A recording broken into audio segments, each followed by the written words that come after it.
Hello guys, welcome back to my channel. இந்த வீடியோவில் த Sparrow அப்படின்ற போயமுடைய தமிழ் எக்ஸ்ப்ளனேஷன் தான் பார்க்க போகிறோம்.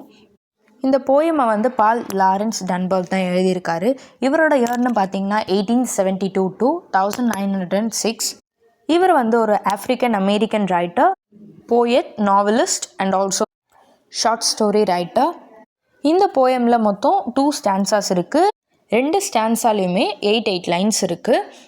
டோட்டலி 16 லைன்ஸ் இருக்குது. இப்போ ஃபஸ்ட்டு ஸ்டான்ஸாவை பற்றி பார்க்கலாம். ஸ்பீக்கர் வந்து பிஸியாக அவரோட ரூமில் உட்காந்துட்டு இருக்காரு. அவரோட ஒர்க்கை பார்த்துட்டு இருக்காரு.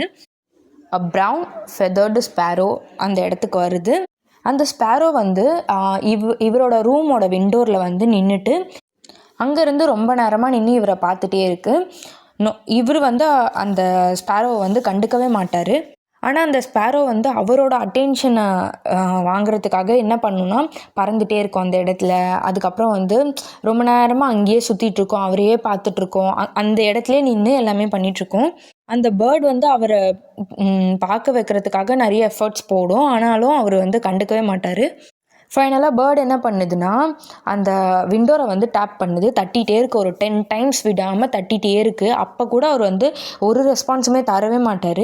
அதனால அங்கேயும் இங்கேயும் ரோம் ஆகிட்டே இருக்கும், அங்கேயும் இங்கேயும் பறந்துகிட்டே இருக்கும், ரொம்ப ஃபாஸ்ட்டாக பறந்துகிட்டே இருக்கும். அவர் அப்பயாச்சும் பார்ப்பாருன்னு சொல்லிட்டு அப்போவும் வந்து அவர் எந்த ஒரு ரெஸ்பான்ஸுமே அந்த ஸ்பேரோவுக்கு தரமாட்டார்.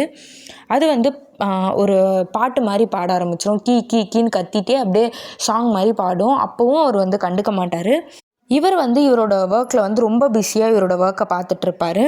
ஆனாலும் அந்த ஸ்பீக்கருக்கு தெரியும் இந்த மாதிரி அந்த பேர்ட் வந்து நம்ம அட்டென்ஷனை வாங்கிறதுக்காக தான் இந்த மாதிரிலாம் பண்ணிகிட்ருக்கு அப்படின்ட்டு. அவருக்கு வந்து புரியும். ஆனாலும் அவர் பார்க்க மாட்டார். பிகாஸ் ஆஃப் ஒர்க் தான், அவருக்கு வந்து அதிகமான ஒர்க் இருக்கிறதுனால அந்த பேர்டை வந்து ரெஸ்பாண்ட் பண்ண மாட்டார்.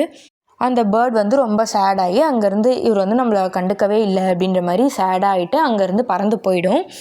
இப்போ வந்து செகண்ட் ஸ்டான்ஸால் என்ன சொல்கிறாங்கன்னா, birds are considered as love and hope அப்படின்னு சொல்கிறாங்க.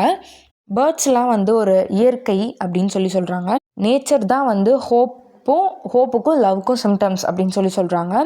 காடோட கிஃப்ட் தான் வந்து நேச்சர் அப்படின்னு சொல்கிறாங்க. ஹியூமனுக்கு ஒரு மிகப்பெரிய கிஃப்டே வந்து நேச்சர் தான் அப்படின்னு சொல்கிறாங்க.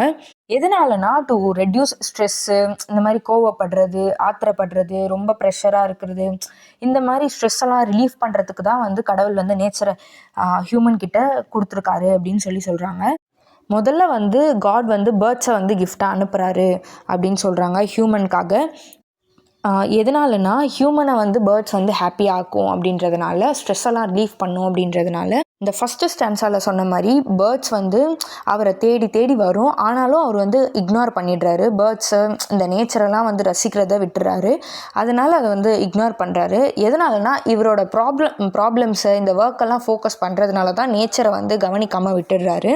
இந்த டிராஃபிக்கையும் ஒரு எக்ஸாம்பிளாக சொல்கிறாங்க. இந்த டிராஃபிக்கில் எப்படி க்ரௌட் அதிகமாக நிற்கும், அவங்கெல்லாம் எங்கே போகிறாங்க, எதை நோக்கி போகிறாங்க அப்படின்னு தெரியாமையே ஃபுல் ஆஃப் ஸ்ட்ரெஸ்ஸில் வந்து அவ்வளோ க்ரௌடு நிற்கும் டிராஃபிக்கில் அப்படின்ற மாதிரி சொல்கிறாங்க. எல்லா ஹியூமனும் அவங்களோட ஒர்க்கில் மட்டும்தான் கான்சென்ட்ரேட் பண்ணுறாங்க, மற்றதெல்லாம் வந்து கவனிக்க தவறிடுறாங்க அப்படின்னு சொல்கிறாங்க. இந்த ஒரு மெக்கானிக்கல் லைஃப்பில் வந்து we are always busy in something. நம்ம வந்து எப்போதுமே ஏதாவது ஒரு ஒர்க்கில் வந்து பிஸியாக தான் இருக்கும். இதை வந்து நேச்சரை வந்து நம்ம கன்சிடர் பண்ணுறதில்ல அப்படின்னு சொல்லியிருக்காங்க. பை டூயிங் அன்வான்ட் திங்ஸ், இந்த மாதிரி தேவையில்லாத விஷயத்த, இந்த மாதிரி ஃபோன் நோண்டுறது, இந்த மாதிரி அன்வான்ட் திங்ஸ் எல்லாம் பண்ணுறதுனால நம்ம வந்து நேச்சரை வந்து கன்சிடர் பண்ணுறதே இல்லை அப்படின்னு சொல்கிறாங்க. நேச்சர் வந்து நம்ம கூடவே இருக்க வரைக்கும் அதை வந்து நம்ம புரிஞ்சிக்கவே மாட்டோம். அது வந்து நம்மளை விட்டுட்டு போகிற வரைக்கும் அதை வந்து நம்ம புரிஞ்சிக்க மாட்டோம் அப்படின்னு சொல்கிறாங்க. அது போயிடுச்சுன்னா தான் நம்ம வருத்தப்படுவோம் அப்படின்னு சொல்கிறாங்க. நம்ம வந்து இருக்கும்போது அதை வந்து ப்ரைஸ் பண்ண மறுத்துடுறோம், இல்லாததுக்கப்புறமா நம்ம வந்து அதுக்காக ஏங்கணும் அப்படின்னு சொல்கிறாங்க. Nature gives huge happiness, nature வந்து நிறைய ஹாப்பினஸை கொடுக்கும் அப்படின்னு சொல்கிறாங்க. ஒரு சைலன்ஸையும் நேச்சர் தான் நம்மளுக்கு கொடுக்கும் அப்படின்னு சொல்கிறாங்க. வி ஷுட் ரெஸ்பெக்ட், நம்ம வந்து நேச்சரை வந்து கண்டிப்பாக ரெஸ்பெக்ட் பண்ணணும். அது இருக்கும்போதே அதை வந்து நம்ம ப்ரைஸ் பண்ணணும். அதில் இருக்கக்கூடிய அழகழகான திங்ஸ் எல்லாம் வந்து நம்ம பார்த்து ரசிக்கணும். அதுக்கும் வந்து நம்ம கொஞ்சம் டைம் ஸ்பெண்ட் பண்ணணும் அப்படின்ற மாதிரி போயட் வந்து இதை எக்ஸ்பிளைன் பண்ணியிருக்காரு. அவ்வளோதான் இந்த போயம். தேங்க்யூ.